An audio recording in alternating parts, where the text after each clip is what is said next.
Makita iti ala ti CCTV ti panagluar iti gate ti maysa a lalaki. Kabayatan iti adayuna, makita ti panagparada ti tricycle iti labes ti gate.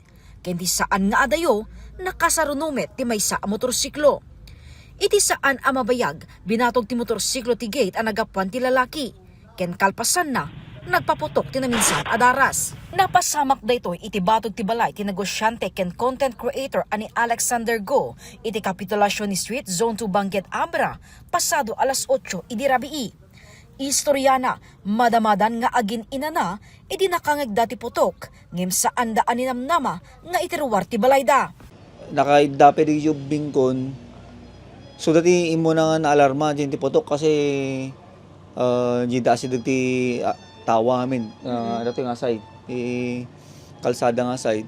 Di ay, tibalyaw na kinto, binimuar na kinitak no the commotion. Awan man, di intawag ko di timawa ka di 24/7. Damag ko na the commotion, the problema. Nagday putok, ngam di da pemot nga ma-distinguish no nya parte gayam. Ni bakit automatic in kuanan in review na di CCTV footage mi. Nagunin. Bakanan nga uy ito yung nang pumutok pa nandiyan nakita ko. Dagos damit nga in report ti Banguet MPS ti pasamak apaman anabuya dati CCTV. Babaen ti alisto apan nagtignay ti tracker team natonton ti suspect iti kalabababa ito nagtimay sa abar amadama nga agin inom. Agtaw enday ito iti 29 tricycle driver ken residente iti barangay Budak Tayom. Iti investigasyon agkakadwa dagiti nakalugan ti tricycle ken ti nakamotorsiklo. Nagapoda iti barangay Budak a nakainom ken idin ta mapanda itulod ti maysa a kadwada iti Zone 5 Banguet ditoy a napasamak iti insidente. Idi paawid dan ta damay sang kadwada met lang nga taga Banguet. Idi paawid dan imbes nga nagawi dumiretso dati nga pan itulod diti kadwada ti Zone 5 di mabas dari ti paset ti sunto ijimat nga nagputok ti paltog dito kadwada nga may nga nakamotoran. Kalpasan ti insidente, nag-U-turn da ken nagturong da iti kalabababa. May pagarup at triplaing ti suspect ti panagpaputok ken posible at kinabartek na tinangiton da daytoy.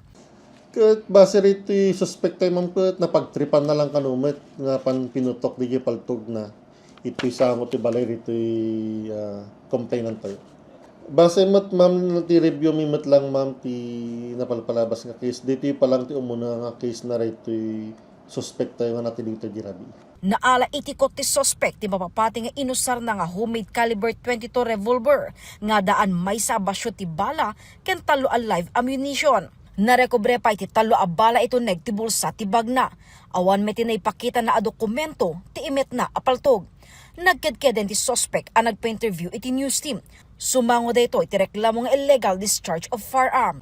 Okay mat nga awan di casualty ngam di nga di baga kasaan nun no what if no da kami dita nga graragsak ko mga pamilya. Nagtrip nagpaputok. Saan nun no napuntahan di anak ko ti Shrapnel. Sila ko man yung bagak wrong place at the wrong time lang api kasilatan aw mo ti rason there's no reason why apita napakpakawan di rabi awan konak yung plano sir dapat matuluyan ka may darum konak kanya na dirigi nagputok tamno ko mapatigmaanan da. Agtultuloy met ti palagip ti pulisya seknan ti responsable a panaginom ti arak. Jessica Boreta, Balitang Solid North.